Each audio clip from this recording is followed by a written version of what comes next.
Take because I realized I ranted for about 30 minutes on my first one. This is kind of a response video specifically to Brothgar, your huge automated system video you posted just a little while ago. I thought that I would share with you mine and a couple things that I did right, a couple things that I did wrong, most of which is just needs to be organized a little bit better. If you look over here at all these rails that are coming through this conveyor overlay, this looks like a god-awful mess, and I assure you, it absolutely is. It's a mess. But it's very simplistic. The reason it's a mess right now is I built this early game to quickly load everything over, and I built it with a lot of conveyor bridges to save on raw metal because I didn't have a lot of raw metal, and I cut my use by about 30%.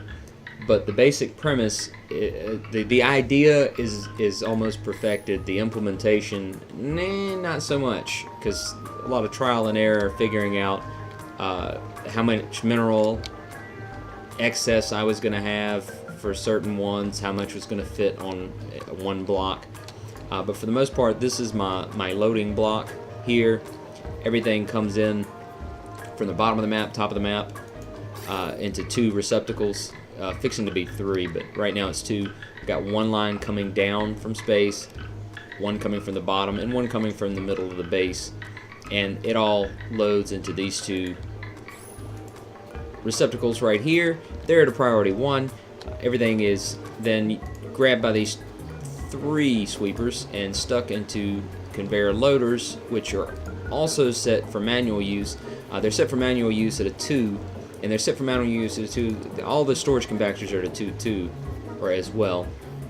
But the dupes will go to the closest storage receptacles, so they usually will not run all the way down the map to store something in a bin. They'll run to right here, throw it in, and it will get shipped down the line, since this is closer to the center of the map, or to the, I would assume, the printing pod. Now, each one of these loaders sends to a different box, with the exception of one.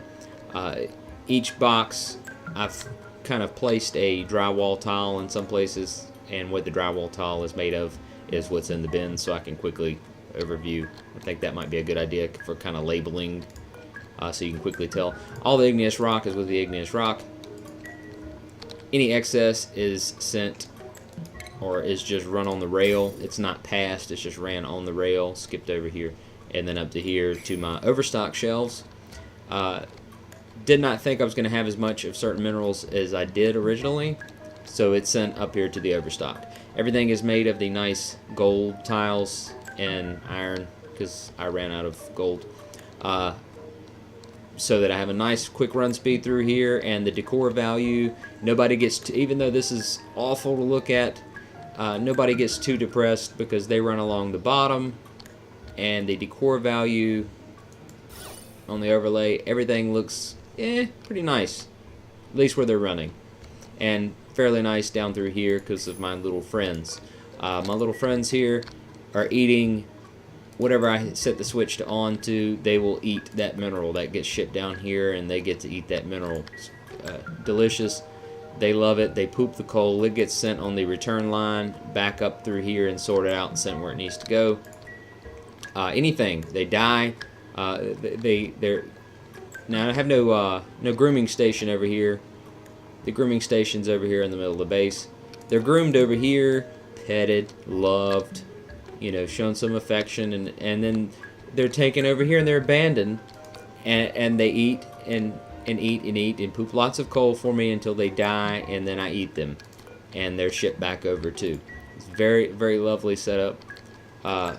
The exception for the shipping, everything has a return line where pretty much the filter's set for everything but what's in these bins to be shipped back, so that way when I'm building a new spot, all this junk will get sent back, as well as if I change my mind, if I don't want, I've got diamond over here, if I change my mind and I don't want diamond here anymore, I can quickly, let's see, well, let's do a better example. Which one's this full? Let's find one that's full here.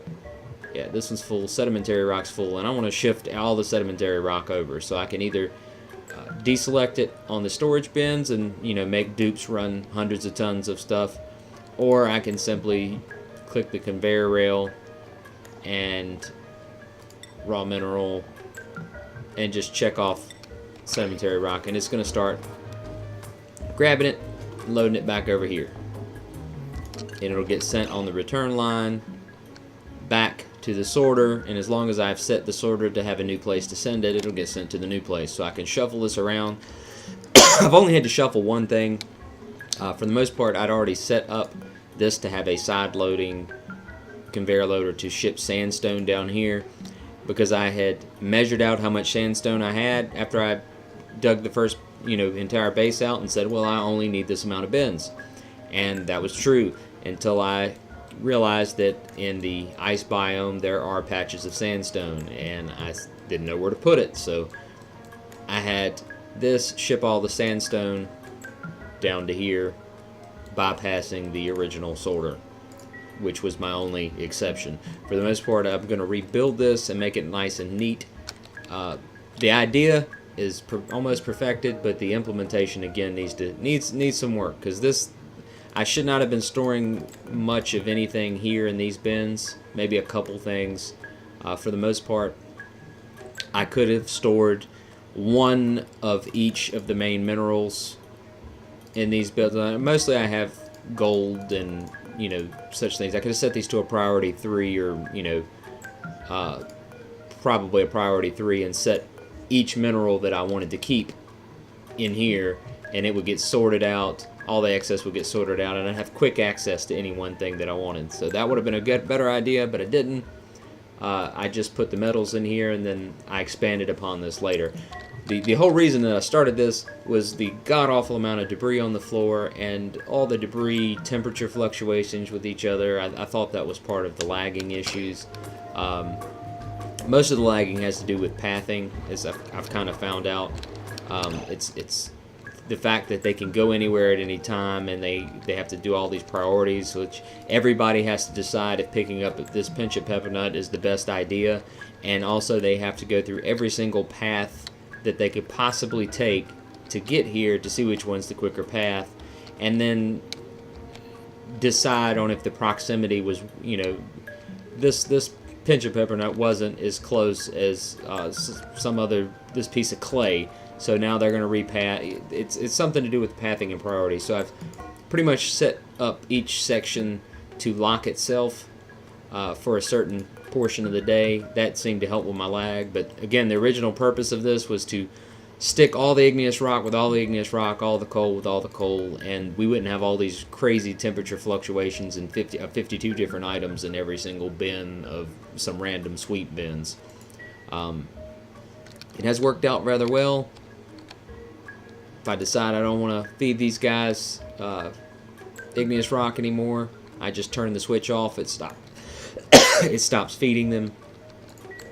Well, I don't know. Just tell me what you think. I hope this is helpful.